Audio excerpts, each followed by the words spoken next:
Welcome to the Learning Pines YouTube. We hope this video helps. You begin by making the phone update ready. Plug in or ensure battery is at least 50% and connect to stable Wi-Fi so the download won't fail.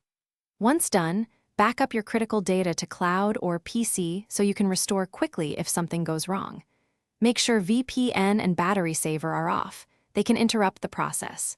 Now open Settings, tap System, then Software Update to check for the latest Lg V60 Thinq 5G OTA package, and start the download. You'll see the update package appear once the download begins.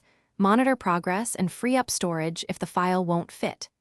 Read the release notes to understand changes and potential app compatibility issues, because that explains why you need this version.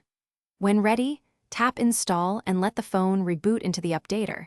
This process can take several minutes.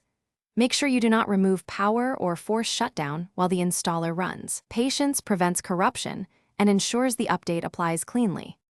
Once the update finishes, you'll complete any setup prompts and sign back into accounts. Verify core apps and connectivity.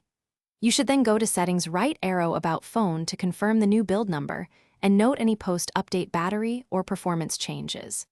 If the phone won't boot or behaves erratically, try rebooting to safe mode to isolate apps, and if necessary, perform a factory reset after restoring your backup. This troubleshooting path resolves most post-update conflicts without hardware service.